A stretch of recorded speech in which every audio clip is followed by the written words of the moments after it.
How to add an Instagram feed to Google Sites. Hello guys and welcome to this new tutorial. In today's video I'm going to show you how simple and easy it is to add an Instagram feed to your Google Sites.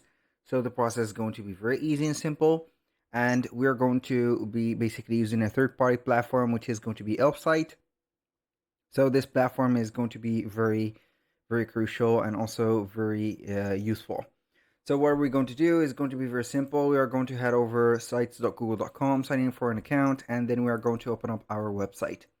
Now what we're going to do is to head over the embed, or the left side or the right side of the screen. So we are going to embed an HTML code, not by URL, but embed code. We're going to leave it as is, like that. We're going to head over Elfsight, select the widget, or head over here, hover about this widget. Now for the social, we are going to find the, as you can see, Facebook feed, Instagram, and etc. Select Instagram. Click on create widget for free. You're going to find the steps that you're going to create your widget. As for my case, I have already set up a widget. We're going to view it. I'm going to click on edit, so you're going to see the steps from scratch. As you can see, you're going to have the source. You can add multiple sources as an account or a hashtag. You can delete or edit a source that you have. For example, here I have Instagram itself. You can add some filters and also some sortings.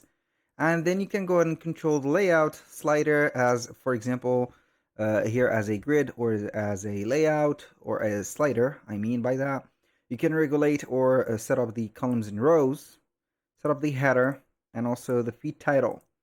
And after that, you're going to see the post, set up the user date. As you can see, Instagram links, put the like counts, the comment counts, the share, and the text.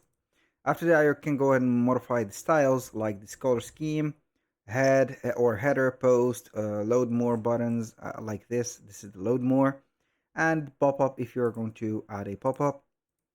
And finally, the language of it. When you finish, you're going to click on publish, and you're going to close, click on install. Have here the embed code. Click on copy code on this green box, paste it here, next, insert directly like that.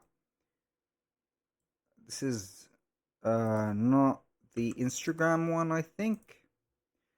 I knew it. This is not the Instagram, so we're going to be back to Instagram. Normally we're going to find it here. So the feed, basically we're going to find the feed here. LinkedIn feed, Instagram feed. This is it. I'm going to install it. So it was just a misunderstood from the app. And look at this. Boom. Here we have it. I'm going to make it bigger. So this is the feed. That was pretty much it for today's video. Thank you guys for watching. I hope that you have enjoyed the content, and I hope to see you soon on the next one.